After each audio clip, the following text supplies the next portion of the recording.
Не,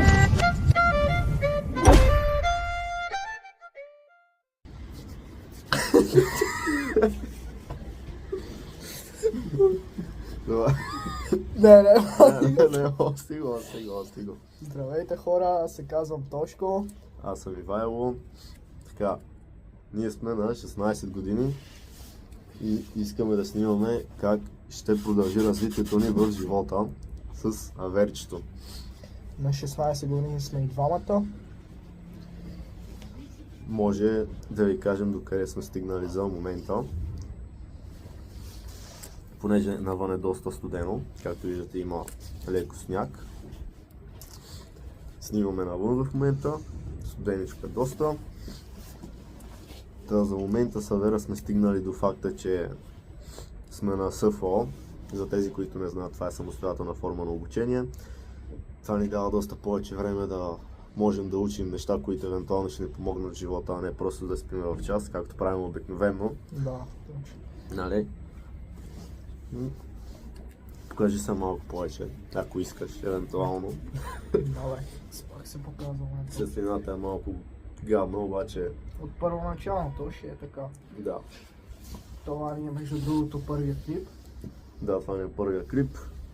Ще ги качваме в един и същи канал. Да. В един и същи канал ще бъдат. Може да ни следите, ако ви интересува как ще върви развитието на едни 16 годишни в 21 век, 2026 година.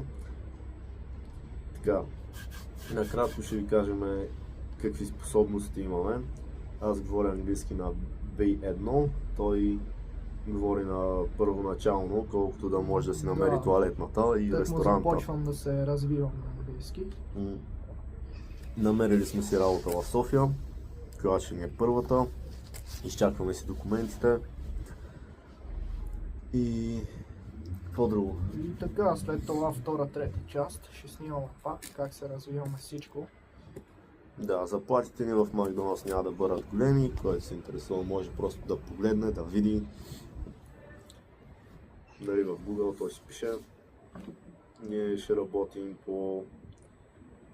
Сега няма да казваме колко часа, защото не бива.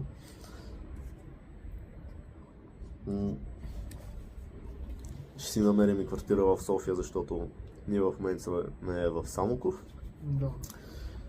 Но по принцип красиво градче, обаче пълен с расизъм и няма никакво развитие. И евентуално няма смисъл да стигне тук.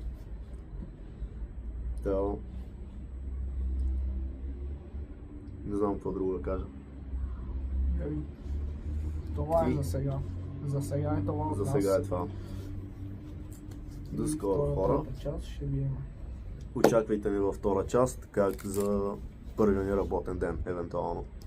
Благодаря, че гледахте и до скоро.